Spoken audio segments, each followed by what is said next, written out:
Friends, welcome back to Lal fitness studio. আমরা সব জিমে একটা কমন মেশিন দেখতে পাই যার নাম হচ্ছে বাটারফ্লাই মেশিন। এই মেশিনে আমরা যখন এক্সারসাইজ করি তখন আমরা কিছু মিস্টেক করে থাকি, যার জন্য আমাদের রিস্ট, এলবো, শোল্ডার এরকম পয়েন্টে আমাদের পেন আসে।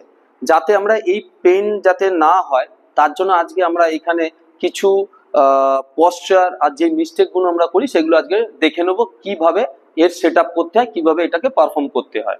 ঠিক আছে, তো আসুন আমরা দেখে নিই আজকে কিভাবে সেট আপ করতে হয়।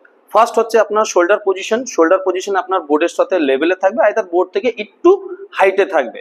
মাথায় রাখতে হবে যাতে শোল্ডার আপনার ম্যাক্সিমাম হাইটে যাতে না থাকে। ম্যাক্সিমাম হাইটে থাকলে কি হবে, আপনার শোল্ডারের যে স্টেবিলিটি বা আমরা যে স্ক্যাপুলার রিট্র্যাক্ট করে থাকি সেই স্ক্যাপুলার রিট্র্যাক্ট করতে পারবো না, যার জন্য আপনার শোল্ডারে পেন আসতে পারে। কারণ স্টেবিলিটি হবে না, আপনি যখন বাটারফ্লাই পারফর্ম করবেন আপনার শোল্ডারে পেন আসবে। সেকেন্ড পজিশন থাকবে হচ্ছে আপনার হাতের পজিশন। হাতের পজিশন কি থাকবে, এই যে রিস্ট আছে, রিস্টটা ব্যাকের দিকে যাবে না, ফরওয়ার্ড হবে, সামনের দিকে হবে। এই চারটে পয়েন্ট সামনে থাকবে। এলবো স্লাইটলি ফোল্ড হবে, একটু আপওয়ার্ড থাকবে। আর স্পাইন স্টেডি থাকবে, চেস্ট আপ হবে।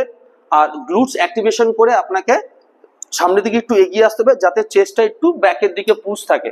যখন ব্যাকে পুশ থাকলে কি হবে, পুরো শোল্ডারটা আমরা বোর্ডের উপরে প্রেস করতে পারবো, আর স্ক্যাপুলার রিট্র্যাক্ট করে আমরা আরামসে এটা তুলে নিয়ে আসতে পারবো। তো তুলে নিয়ে আসো। এটা যখন আসবে আপনার বাটারফ্লাই পুরো আপনার ফেসের সামনে গিয়ে এটা এন্ড হবে। তো স্টার্টিং পয়েন্ট ওইদিকে, এন্ডিং পয়েন্ট এইটা। তো আমরা যখন নামবো 4 to 5 সেকেন্ডে স্লোলি নামবো আস্তের উপরে। মাথায় রাখতে হবে যখন আমরা নামবো মানে ব্যাকের দিকে যাব, তখন আপনার এলবো, শোল্ডার আর রিস্ট এই তিনটে পয়েন্ট সেম লাইন হওয়া উচিত। এই তিনটে লাইন সেম লাইন হলে আপনার কখনোই শোল্ডারে এক্সট্রা প্রেশার আসবে না। যদি এটা শোল্ডারের থেকে পিছনে চলে যায়, হাত যদি পিছনে চলে যায়, তাহলে কি হলো, জয়েন্টের উপরে এক্সট্রা প্রেশার ক্রিয়েট হবে, যেখানে যখন আপনি তুলবেন, যখন আপনি আবার ব্যাকে করে নিয়ে আসতে পারবেন, হেভি ওয়েট হলে আপনার শোল্ডার ইনজুরি হয়ে যাবে। তো মাথায় রাখবেন এটা জানি শোল্ডার লেভেলে থাকে। তো এখান থেকে আবার তুলে নিয়ে আসো, নিয়ে এসে এক্সেল করে ছাড়া, এক্সেল করতে হবে, আবার ডাউন, আবার আপ। Very good, down.